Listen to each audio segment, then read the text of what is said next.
Para a gente poder entender melhor isso, gentilmente aqui conosco está o Vinícius Durbano, que é especialista em segurança, informação e proteção de dados. E quero saber o seguinte, como é que vai fazer com as crianças e os adolescentes que tiverem acesso a isso aí? Vinícius, muito obrigado pela gentileza. Bem-vindo aqui no Jornal. Obrigado. Vinícius, eu fiquei sabendo hoje, sinceramente, que existem duas internets. Aquela que todo mundo vê e uma outra que poucas pessoas veem. Como é que é isso aí? Exatamente. Primeiramente, obrigado pelo convite. É como se você entrasse no Google, né, e você buscasse uma coisa e aquela coisa não aparecesse. Então, como se fosse uma coisa que está na internet, mas que não está no Google. Você imagina alguma coisa que não está no Google hoje? Pô, sei lá, suponha, por exemplo, um site extremista que manda empatar as pessoas, não está no Google. Exatamente. Então, é uma internet paralela, que ela utiliza uma outra forma de comunicação via internet, que diferencia do convencional, e isso faz com que ela seja uma rede totalmente fechada, né? Apesar de ser acessível por qualquer pessoa que tenha acesso a um programa, a porta de entrada dessa web, né? Dessa Deep Web, que a tradução é a profundeza, né? Da web, e é como se fosse uma internet paralela. Essa rede ela foi criada pelos Estados Unidos a fim de utilização de comunicação criptografada, né? Ou seja, a comunicação sem nenhuma intervenção de terceiros, e depois ela acabou sendo aberta para o mundo. Para o público? Para o público geral. Agora, mas se eu entrar na Deep Web, eles não vão identificar meu computador lá? A forma que ela foi feita justamente é uma forma que você não consegue identificar as pontas, ou melhor, você dificilmente consegue identificar as pontas que estão de um lado e de outro. Então as pessoas se comunicam, essa comunicação ela é criptografada, como eu falei, então, ou seja, ela é embaralhada de forma que não consiga ser identificada do que se trata. Então, lá na Deep Web você tem coisas legais, como, por exemplo, comunicação entre governos. Então, ela é usada para coisas ilícitas. Ela é usada por governo também? Também.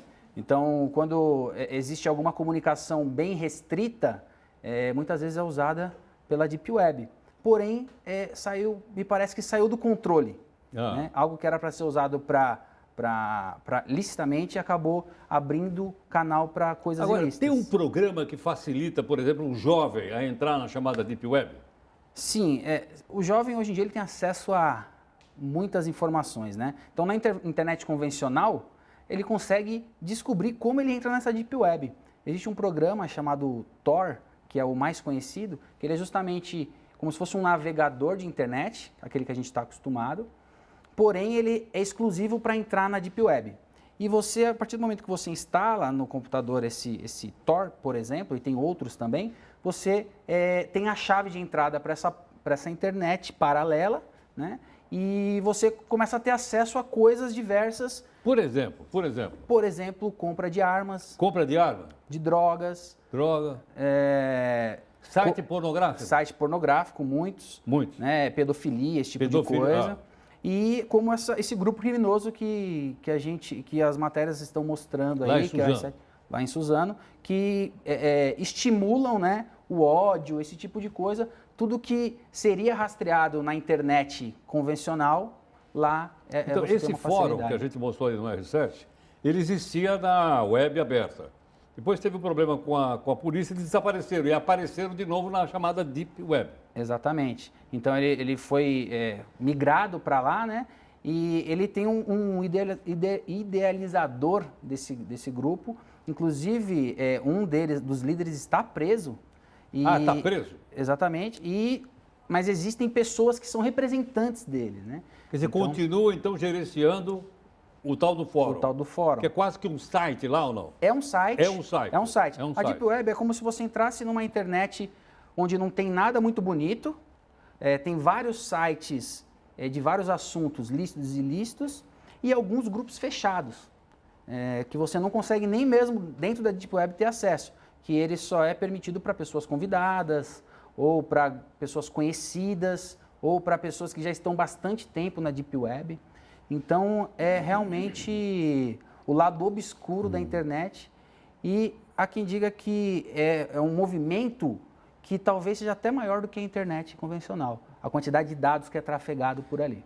Agora, Vinícius, o que o pai tem que fazer? Se ele olha no computador do filho da filha, tem o tal do navegador que você lembrou chamado Tor. O que ele faz? Exato. A primeira coisa, os pais eles têm que monitorar o acesso, né? Então, é preciso instalar programas. Se você buscar no próprio Google, você acha programas de monitoramento de acesso à internet. E isso daí ajuda você a identificar coisas que ele acessa na própria internet e também identificar coisas estranhas, como acesso à Deep Web. Uma dica simples e que às vezes pode salvar, né, é você procurar se tem esse programa Tor instalado.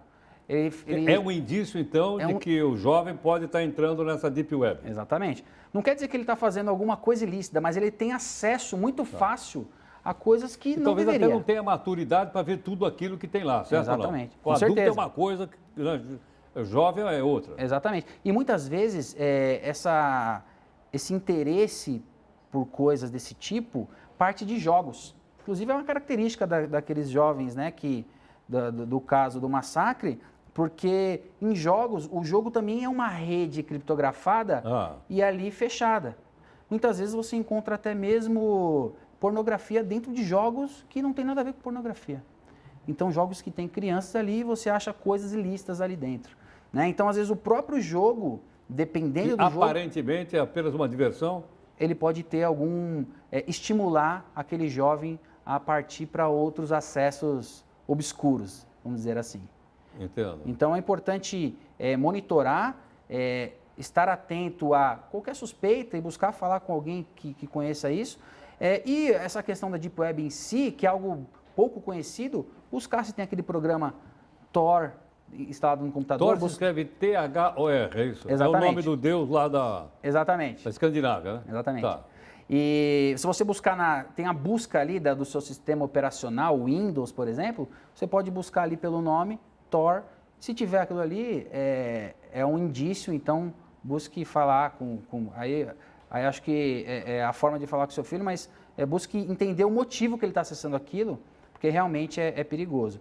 E assim, a chance de você conseguir rastrear ações que são feitas lá dentro é bem pequena. Apesar da polícia estar preparada, né, através de a polícia científica forense, por exemplo, de investigação cibernética, é super competente para isso. Porque está criptografada, como você falou isso. Está criptografada, toda aquela comunicação dentro dessa rede de Deep Web ela é criptografada, né, justamente por essa dificuldade para privacidade, na verdade, né? Entendo. A privacidade que era para ser usada para o bem, na verdade, é usada para o mal. A impressão que eu tenho como leigo é que esse grupo que a gente mostrou aí, o R7 mostrou, era mais ou menos uma baleia azul, só que é uma baleia azul dentro da Deep Web. Tem muita similaridade. É muito similar, né? Mas a baleia azul era para suicídio, né? Exato. E esse grupo era para matar outras pessoas. Isso, e tem grupos de suicídio lá dentro também, né? Tem grupo de suicídio também? Sim, tudo que a gente pode imaginar de ruim, aqueles crimes que a gente vê na nossa vida real aqui fora, na internet você também tem isso, né? Os criminosos, eles não são aquelas pessoas sozinhas, aqueles hackers que às vezes a gente acha que é uma pessoa atrás do computador sozinho, não. Na verdade, tem uma rede que está estimulando, está provocando uma situação de ódio, uma situação de crime, pedofilia, todas essas coisas ruins que a gente, infelizmente, tem no mundo de hoje, né? Vinícius, obrigado. Ficou muito claro. Tenho certeza que foi uma grande coisa você ter vindo aí para falar com os pais de uma maneira geral. Obrigado. Muito obrigado.